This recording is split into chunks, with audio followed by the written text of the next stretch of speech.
Selama mengajar, saya menyadari pentingnya peningkatan pendidikan saya di bidang teologi. Saya berdoa supaya suatu saat nanti Tuhan dapat membuka jalan bagi saya untuk melanjutkan studi saya ke Eropa, secara khusus ke Jerman. Mengapa ke Jerman?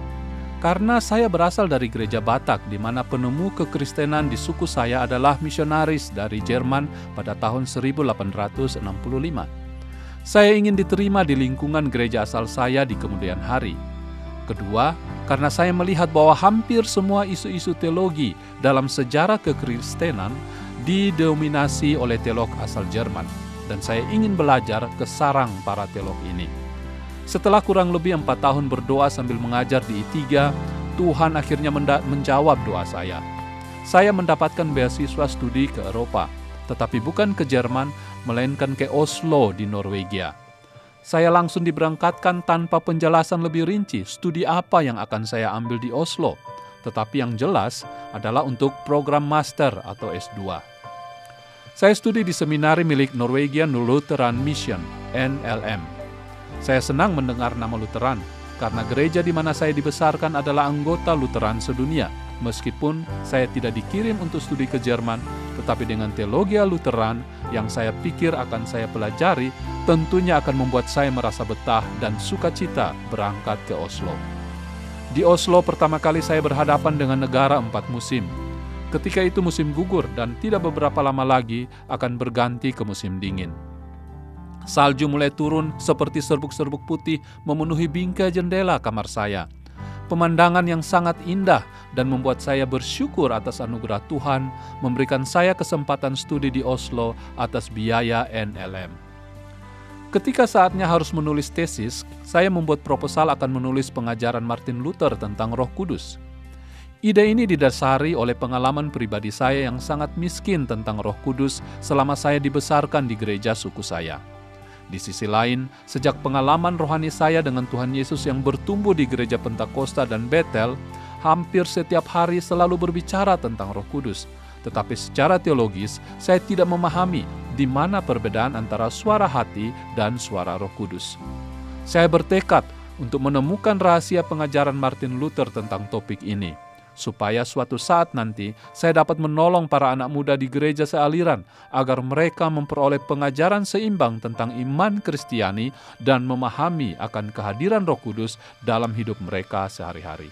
Ternyata proposal tesis saya ditolak oleh pembimbing. Sang profesor menekankan bahwa proposal harus terkait dengan misi, sebab polisi seminari Lutheran adalah mempersiapkan mahasiswa untuk menjadi seorang misionari atau pengajar di bidang misi. Tetapi saya tidak tertarik misi, kataku membela diri. Sang profesor memberikan saya ultimatum. Jika Anda mau terus menyelesaikan studi, maka proposal harus diganti sesuai tujuan seminari. Tetapi jika Anda tidak mau menuruti polisi seminari ini, itu berarti saudara gagal dan harus segera meninggalkan seminari ini. Saya berada di persimpangan jalan. Saya bertanya kepada Tuhan, langkah apa yang akan atau yang harus saya ambil? Yang jelas saya tidak mau kembali ke Indonesia dengan predikat gagal. Karena kata gagal adalah yang paling saya benci sejak dulu di dalam hidup saya. Saya kemudian mengambil waktu untuk berdoa dan berpuasa selama 3 hari. Saya percaya rencana Tuhan tentunya akan membawa saya studi ke Oslo adalah sempurna dan sekarang adalah waktunya bagi saya untuk mengetahui rencana Tuhan ini. Apa sebenarnya rencananya dalam hidup atau pelayanan saya dalam hubungan dengan studi ini? Saya tidak akan membuat proposal baru sampai saya tahu apa maksud Tuhan dengan studi ini. Yang jelas, selama ini saya tidak menyukai beberapa misionari dan tidak suka mengajar mata kuliah misi. Apakah Tuhan mau berbicara dalam hubungan dengan perkara ini? Saya merendahkan diri di hadapan Tuhan selama 3 hari mencari kehendak-Nya. Hari pertama dan hari kedua tidak terjadi apa-apa.